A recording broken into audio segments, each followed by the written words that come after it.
আসসালামু আলাইকুম ভিউয়ার্স। আজকে আপনাদের নতুন একটা গাছ বা ফলের সন্ধান দিচ্ছি। এটা হচ্ছে বাংলাদেশে উৎপাদিত কাঠবাদাম। দেখেন ফলের বিয়ারিংটা কি হাই। এটা বেশ বড় একটা গাছ, প্রচুর শাখা প্রশাখা হয়েছে এবং ফল মানে প্রচুর আকারে ধরেছে। এক গাছে কয়েক মন ফল হওয়া সম্ভব।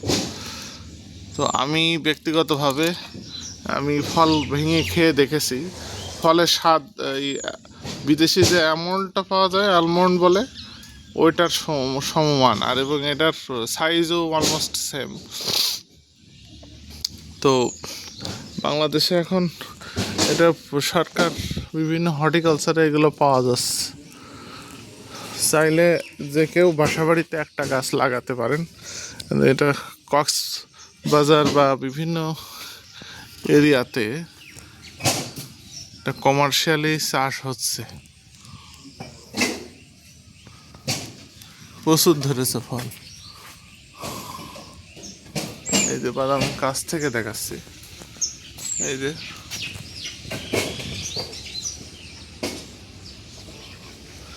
তো এই চাষের যেহেতু বাদামের দাম অনেক বেশি, চাহিদাও বেশি, একটা সম্ভাবনা আছে। আর একবার গাছ লাগাইলে এটা আমার মনে হয় 50-60 বছর গাছের কিছুই হবে না।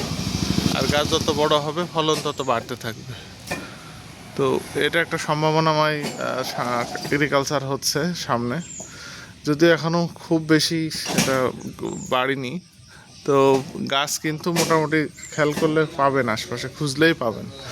তো ভিউয়ার্স, আমার এই জিনিসটা ভালো লেগেছে, চেষ্টা করবো 2-1টা গাছ লাগানোর। এই দেখেন প্রচুর, দূরে তো দেখা যাচ্ছে কিনা আমি জানি না, প্রচুর ফল ধরেছে।